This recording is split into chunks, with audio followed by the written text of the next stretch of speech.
সিলেট টেস্টকে ঘিরে দর্শকদের মধ্যে আগ্রহ নেই, আকৃষ্ট করছে না টেলিভিশন চ্যানেলগুলোকেও। সরকারের উদ্যোগে সম্প্রচারিত হবে রাষ্ট্রীয় চ্যানেল ভিটিভিতে। তবে যেটুকু আকর্ষণ বাংলাদেশের গতিময় পেসার নাহিদ রানাকে ঘিরে, পাত্তা দিচ্ছেন না জিম্বাবুয়ে অধিনায়ক। জবাব দেওয়ার দায়িত্বটা রানার উপরে ছেড়ে দিয়েছেন বাংলাদেশ অধিনায়ক।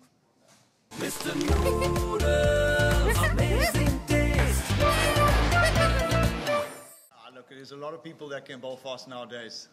Not just one person in the world bowls fast. So we prepared for that. We've had bowling machines that. কথার লড়াইয়ের উৎস শন উইলিয়ামসের বক্তব্য, নাহিদ রানাকে পাত্তাই দিচ্ছে না জিম্বাবুয়ে। এটা কি শুধুই মেন্টাল গেম নাকি তাদের দম্ভ?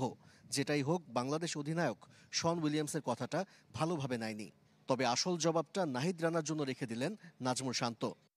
এটা কালকে ম্যাচে যখন নাহিদ বল করবে আর অপোনেন্ট যখন ব্যাটিং করবে, তখন আপনি তাদের বডি ল্যাঙ্গুয়েজ দেখলেই বুঝতে পারবেন যে নাহিদ রানা কত জোরে আসলে বল করে এবং হাউ এক্সট্রাঅর্ডিনারি হি ইজ। নাহিদকে অনেক আগে থেকে চেনেন নাজমুল শান্ত।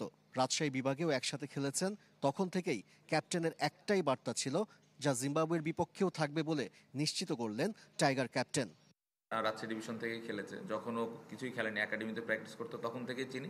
সো তখন থেকে এখন পর্যন্ত একটা মেসেজই দেওয়া হয়েছে যেন ও 140+ বল করে। সো এখন পর্যন্ত ওই মেসেজটা ক্লিয়ার এবং আমি আশা করব যে আগামীকালকে যদি ওর খেলার সুযোগ আসে তাহলে ও যেন 140+ বল করে। তবে শন উইলিয়ামসের মতো আগ্রাসী নন জিম্বাবুয়ে অধিনায়ক।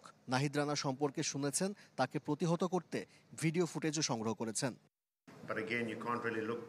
আমরা ওর ভিডিও ফুটেজ দেখেছি, অনেক জোরে বল করতে পারে।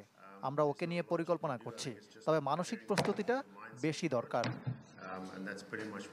জিম্বাবুয়ে এখনো নাহিদের গতির তেজ দেখেনি। হয়তো সিলেটে উপলব্ধি করবে কেন ক্রিকেট বিশ্ব মেতেছে টাইগার পেস সেন্সেশনে। আশিক রুদ্র, চ্যানেল 24, সিলেট।